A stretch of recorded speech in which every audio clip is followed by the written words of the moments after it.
Hey, good morning, Scott.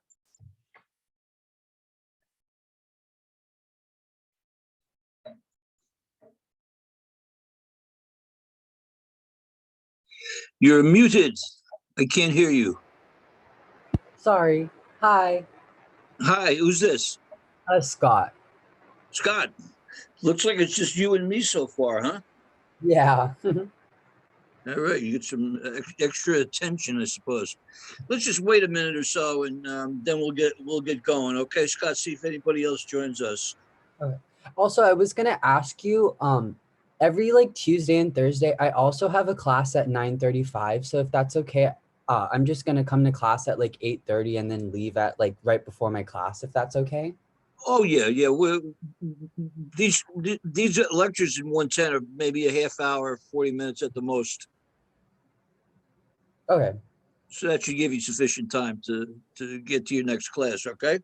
Okay. Thank you. All right. Well, let's see. Maybe let's get started then. We didn't get too many people show up for the opener, so all right, let's get in here.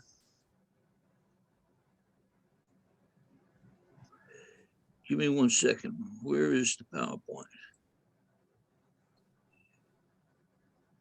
Okay, we went over chapter 1 on Tuesday. That's just a brief introduction to who uses accounting information. Now in chapter 2, Scott, we'll get into looking at some equations, introduce you to the accounting equation and the ups and downs of different accounts, okay? So let me get in here. What is it? What's question? Oh, no. Okay. Hold on 1 second. I need to share the screen. I don't think I shared the screen.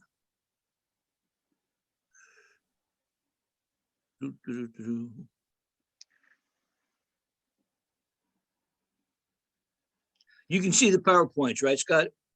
Yeah. Okay, here we go. The accounting elements. They talk about what's a business entity. It's any organization set up to make money and control some economic resources to their benefit. Just a brief introduction there. Business entity. The owner of the business may have business assets and liabilities as well as non-business. What we're talking about here, Scott, is as we get started in this course, we're just looking at small businesses where the owner may come out and take money out of the business for his own personal use, which is called a withdrawal. And so we have to eliminate that from the company's records. And we're going to go into that in a little bit here. If the owner invests money or other assets in the business, the investment is now classified as a business asset. Okay. Assets. You're going to learn in a moment, Scott, the accounting equation. Assets equal liabilities plus capital. Okay. What is an asset? Items owned by a business that are going to help them out in the future, huh? Anything of value that's owned, not rented, and don't have to be paid off. You might still be, paying for this stuff. What examples are cash, merchandise, which is your inventory, furniture, fixtures, the lights, machinery, bill, etc., and accounts receivable. These are examples of assets. Let's talk about accounts receivable. It's the amount of money owed to the business by its customers as a result of selling on credit. In other words, if you have accounts receivable of, say, $1 million, it means that at that moment in time, all of your customers combined owe you that money, owe you that $1 million. Customers have promised to pay sometime in the future. We talk about assets, now we talk about liabilities, something owed to another company, something owed to a bank, to another person. A liability is a debt. It's an IOU. It's a probable future outlay of assets. That's a fancy definition, Scott, that I wouldn't worry about. Accounts payable, notes payable. Accounts payable is the reciprocal of accounts receivable. We said accounts receivable represents the dollars that are owed to you. Accounts payable represents the total dollars you owe to your vendors. Notes payable would be a borrowing situation. When you see the words payable in the account, you know it is a liability. Accounts payable, an unwritten promise to pay its supplier for assets purchased, and it results from purchasing on account or on credit. When you see those words on account, Scott, say to yourself, on account and nobody had money. It means that we sold something, but we're not going to get cash for it. So we put it in an account called accounts receivable. And don't confuse receivables and payables. You ask yourself, are we waiting to receive the money or waiting to pay? If we're waiting to receive, it's accounts receivable. Waiting to pay, accounts payable. Notes payable is simply a borrowing situation where there's interest involved and a formal note. It's a very formal situation. Accounts payable, on the other hand, is based on faith.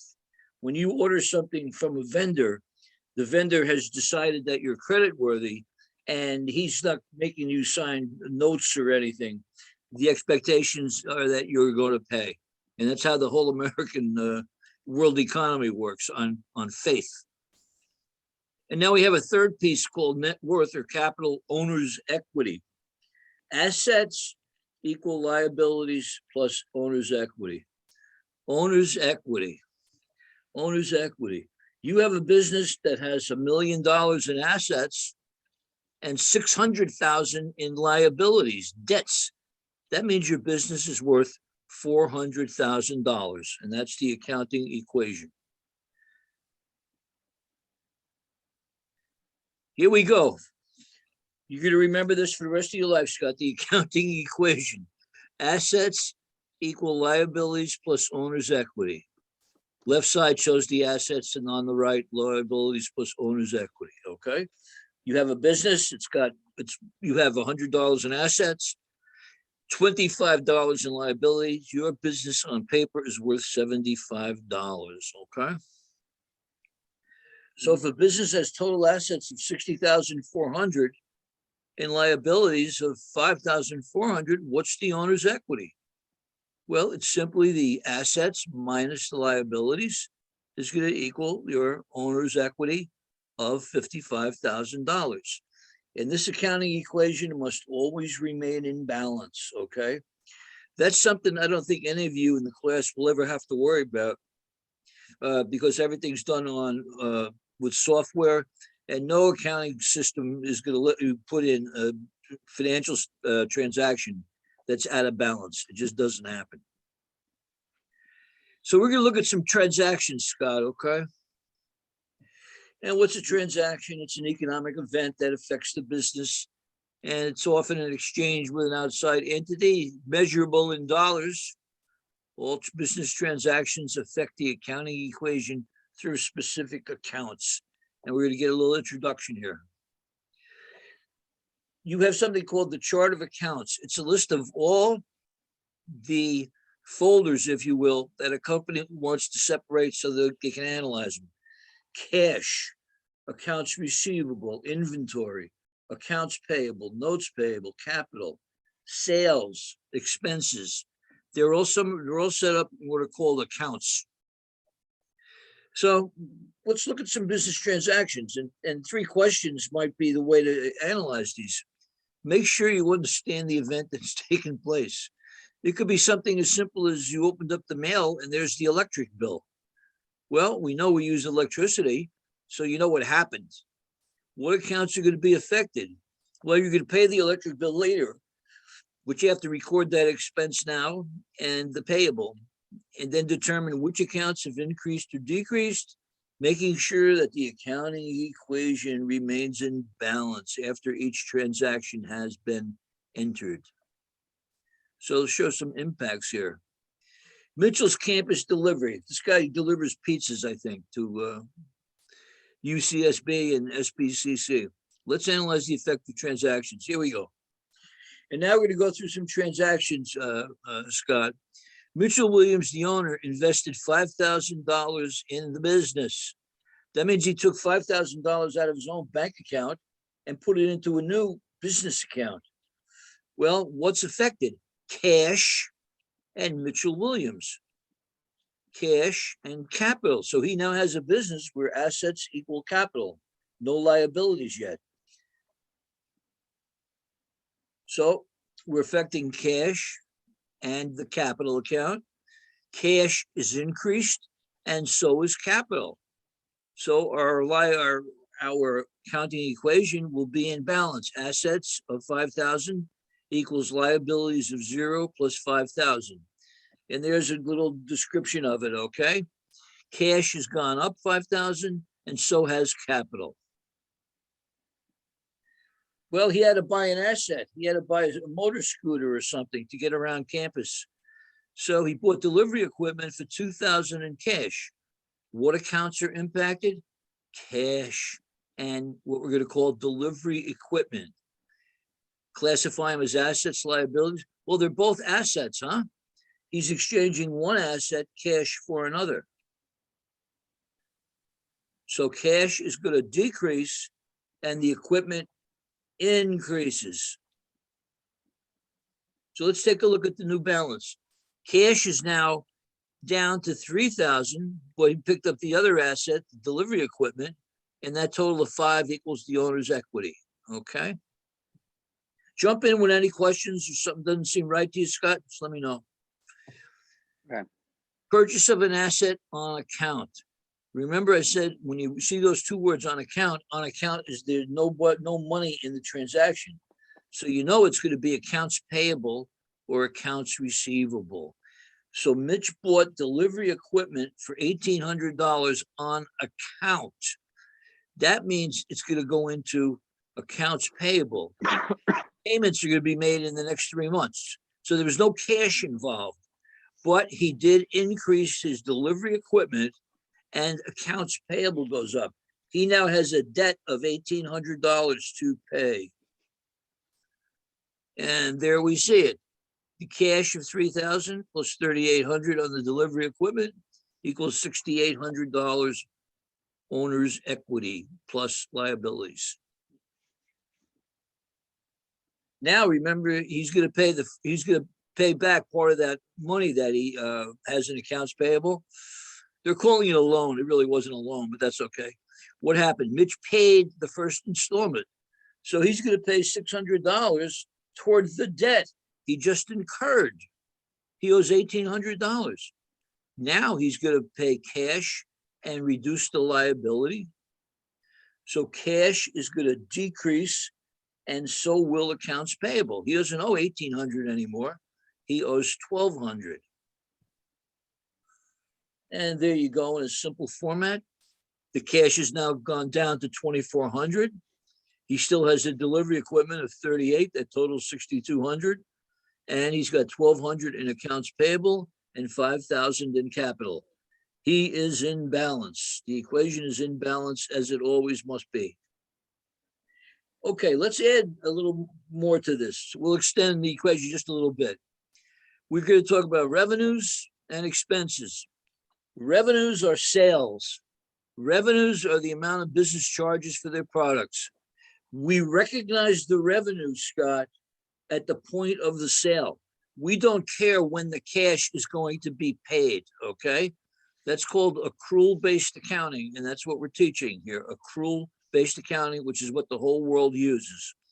So we have a product here that we sold today for $1 million. We're not going to get paid for 3 months. But today, the day we sold the product is when we recognize that sale, okay? Revenues are recognized when earned, even if the cash has not been received, and it increases both assets and owner's equity. So any revenue will increase owner's equity, okay? And in this case, this is a delivery type business. We have different examples: delivery fees, consulting fees, rent revenue, interest revenue, and sales. Okay, revenues. Well, offsetting revenues are expenses, right? Represents the decrease in assets or increase in liabilities.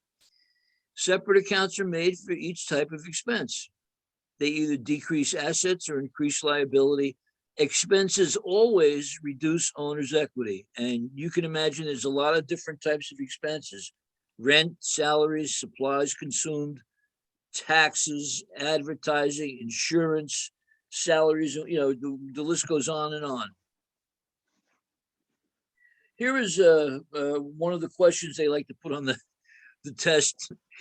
The idea that a business can be broken down into a periodic basis for analysis. You can take any business and say, we want to analyze it for this month, perhaps this quarter, or the whole year. And any 12-month period in accounting is called a fiscal year, not a calendar year. Some companies, their fiscal year begins June 1st or July 1st. That 12-month period is called a fiscal year.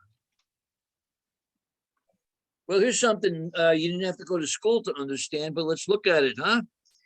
Look at the left block. Revenues, $9,000, expenses of $5,000. Hey, they made profit, net income. Net loss, had revenues of $3,000, but the expenses were more. They lost $2,000. And sadly, many businesses lose money and go out of business. Remember, I was talking about personal use of the company's resources. This is what we were talking about. The owner withdrawals, the owner taking cash or assets from the business for personal use.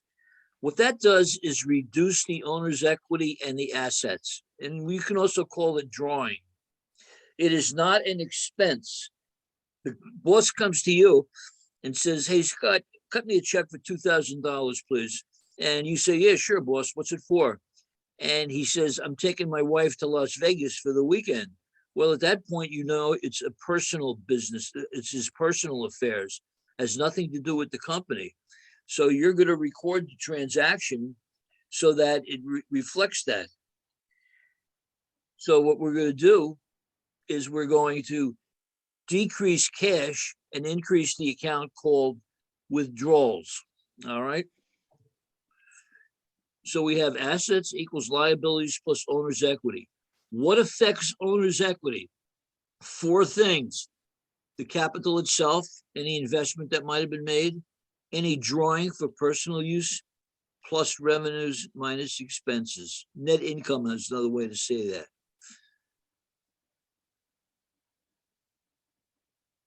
So let's see. Delivery revenues earned in cash. Mitch received $2,100 for delivering some pizzas.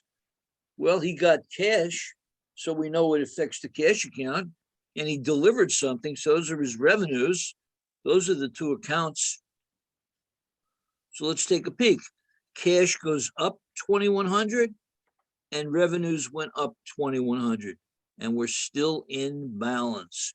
Notice that the capital, Scott, consists now of capital, drawing, revenue, and expenses. Okay. He paid the rent. Time to pay the rent. Well, rent is an expense, obviously. Rent is an expense. Cash, the asset, is going to go down, but the rent expense went up, huh? Keep in mind that expenses decrease owner's equity and keep the accounting equation in balance at all times. And let's take a look at it. The cash went down $1,000 and the expenses went up $1,000.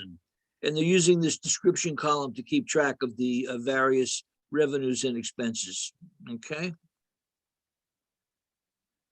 Paid the phone bill. Same thing. Telephone expense is just that. Telephone is an expense. They call it phone expense. So that's going to take care of cash and phone expense. Whenever you see the word paid, you know it's a reduction in cash. It was a cash transaction. So again, Scott, cash goes down to $3,400, and we have another expense on top of the rent. Phone expense, $100. All right. And this is the accounting equation we're pounding in this chapter. Now he sold some pizzas. He delivered pizzas, but he's not going to get paid for a month or 2. But because he delivered the product, he performed the service, he can show the revenue on his Financial statement. We have to record the revenue at the time of the sale, not necessarily when it was paid, okay? So let's look at this here. Mitch performed delivery in the amount of 2,400, no cash. So accounts receivable is gonna go up, and so will his revenues with an account he's calling delivery fees. So let's take a peek at that. Look at this now. We added a new asset, accounts receivable. Accounts receivable, $2,400 went up, and so did revenues, 2,400. Revenues, you notice, are under the aegis of capital or owner's equity, and any revenue will increase owner's equity, just like any expense will decrease it.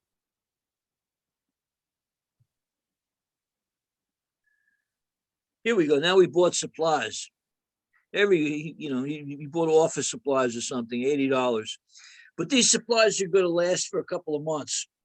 So at the time we bought these supplies, Scott, we're going to call it an asset. When you buy supplies or insurance, something that you're going to use later, it's an asset at the time of the purchase. And it's going to go into an account that really should be called prepaid supplies, but we're going to call it supplies in this course. So he bought an asset called supplies. We're going to record the expense when he uses the supplies. So for now, we're going to put it into an asset account called supplies, which will go up, and cash goes down, huh? Supplies is a prepaid expense since the supplies will be charged off when they're consumed. Now, Scott, here he's getting paid. Remember, he had that $2,400, I think it was, in accounts receivable. Now his customers are paying him. So he received cash, $1,900 for deliveries he made earlier in the month. You've already recorded the sale of the goods. This is just to record the payment. So what's going to happen? You received money. Cash is going to go up, and accounts receivable is going to go down because this customer doesn't owe you that money anymore. They've made a partial payment. And we'll take another peek here. Accounts receivable went down 1,900. Cash went up 1,900. And we're still in balance, okay? Revenue, sales, they're recognized when earned, not when cash is received. And that's a very common mistake to make as you begin in accounting. You think that the cash drives everything. No, the cash has nothing to do with the income side of it. It's when the sale or when the expense occurred. Whoa, now we got purchase of an asset on account, making a partial payment. Whoa, let's unpeel this. Mitch bought another scooter for $1,000. He paid $300 in cash, and he's going to pay the remaining $700 over the next couple of months, next 4 months. So here we have a 3-line entry. We have cash going down by $300. We have accounts payable going up by $700. And the delivery equipment, of course, goes up $1,000. So let's take a look at that again. Cash, the asset, is decreased by $300. Delivery equipment is $1,000. And not owner's equity, accounts payable increases by $700. And again, we're looking, can you read these numbers, Scott? Yeah. Do you want me to read them out loud?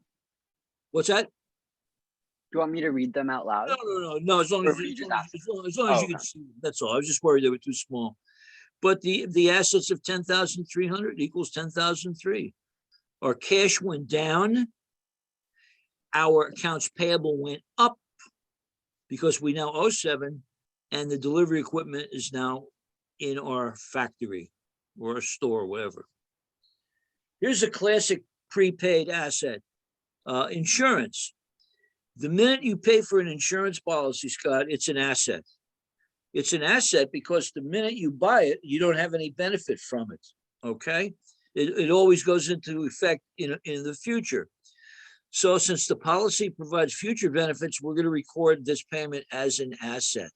And that asset is called prepaid insurance. So what's happened here? Cash went down 700. Prepaid insurance increased 700. No impact on the liabilities or owner's equity, okay? And here we go again. Cash went down 700, but look, we have a new asset, the prepaid insurance. And we're still in balance, 10,003 equals 10,003. So notice what we've done since we began, Scott. We started with cash in the business. Then we sold something on account. We bought supplies. We bought insurance. We had some revenues, expenses. So it's like a real business now, huh? Mhm. Payment of wages. Well, guess what? That's expenses. He had to pay the delivery people their wages. So cash is obviously going to go down and the expense goes up. No impact on liabilities. And there we see cash went down. And over here on the right, they're showing you a separate line for wages expense.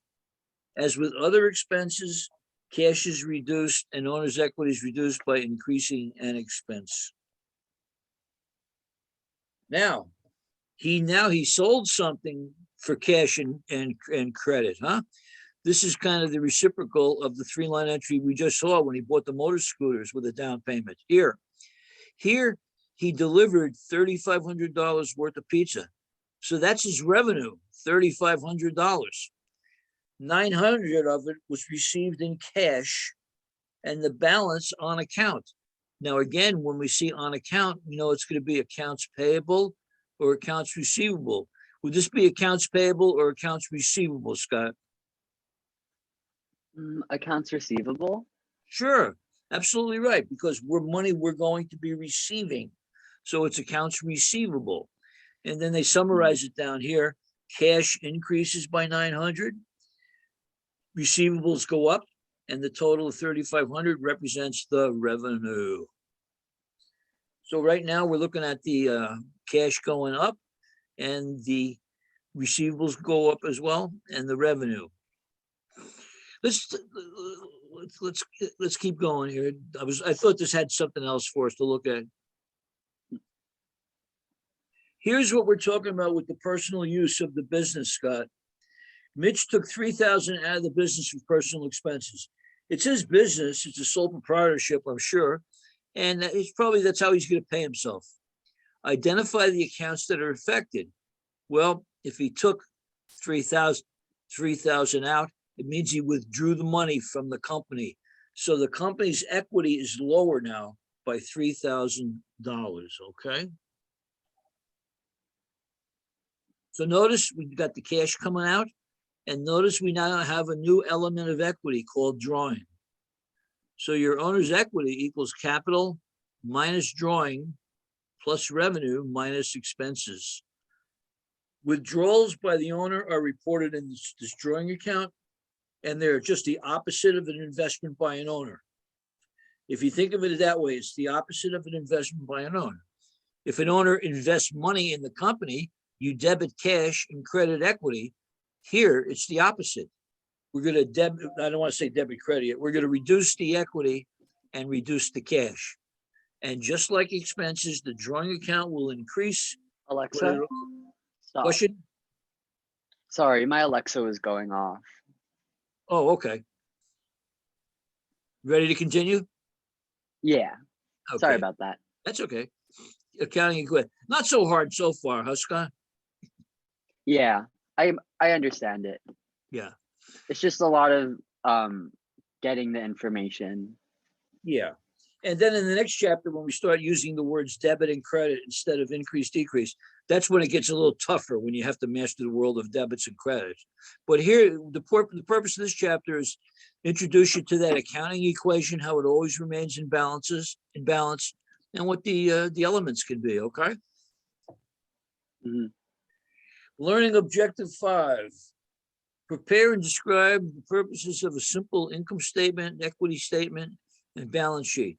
And we're going to get a real poor man's quick look at the three of the financial statements that all businesses prepare each month: an income statement, a statement of owner's equity, and a balance sheet. Huh? Our first financial statement: income statement, statement of equity, balance sheet. They must be done in that order as well. You can't do them out of order.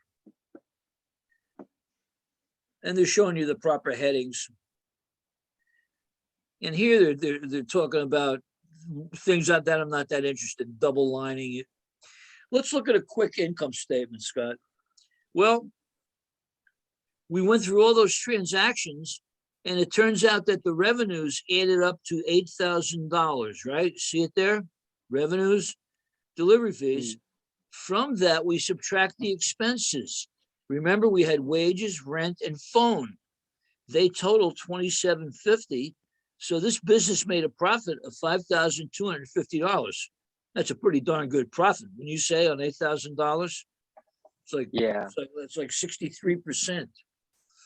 If you go to a bank today with $1,000, with $8,000, at the end of the year, you'll be lucky to walk out with $80. This guy invested $8,000, walked out with 52. Okay. So that's all the income statement is. It's revenues minus expenses. It gets more complicated as you add more tiers to it, but that's basically it. Revenue minus expenses equal net profit or net income. The statement of owner's equity. Owner's equity. We start with the beginning. He had nothing at the beginning. He put in $5,000, right? He made a profit of $5,250. $5,250, the profit needs to be added to the capital. The capital goes up when you make a profit, but it goes down with a withdrawal. So the net effect of those two is $2,250, and his balance at the end was $7,250. Okay. So he grew the business by $2,250. He grew the business by almost 50%. Make sense, Scott? Mm-hmm. Okay. These things give me a hard time. And then finally, the balance sheet. The balance sheet. This is a snapshot in time, Scott. It is a representation, if you will, of the accounting equation. On the left side, you list all the assets, and you get total of $9,150. On the right side of the equation, you put the accounts payable, and the new capital number, and you should get the same number. We're in balance. So those are the three financial statements. The income statement, which is revenues minus expenses. The equity statement, it's just the beginning equity plus your income minus drawings. That's all it is. And the balance sheet is a snapshot of your assets, liabilities, and owner's equity, okay? Mm-hmm.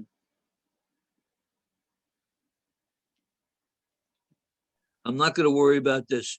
Scott, that brings us to a conclusion. So that wasn't so bad, huh? The first lecture? No, Yeah. Any questions or anything? this isn't a question about the lecture, but this was about Cengage. Oh, I mean, When I tried to talk to me. okay, when I tried to get the link the other day, there was like two options. There was either Cengage Unlimited, and then there was the other option for like, I think $50 less. And I just wanted to know if we were required to get Cengage Unlimited for the class. I don't believe so. Okay, just don't- because I wanted to make sure that I was still able to do the homework. Yeah. I don't think you have Okay. to go unlimited. I think it comes with a hard-covered book and stuff like that. Okay. That may be the difference. So I would say don't spend that extra $50. If you run into a problem, though, let us know right away. We can rectify it. Okay. All Thank right. you. All right. Well, good having you in the class today, class. And Thank I you. guess we'll call it a day. Okay, Scott? Thank you so much. Have a good one. You too. See you Tuesday or next Tuesday. Bye-bye. Bye.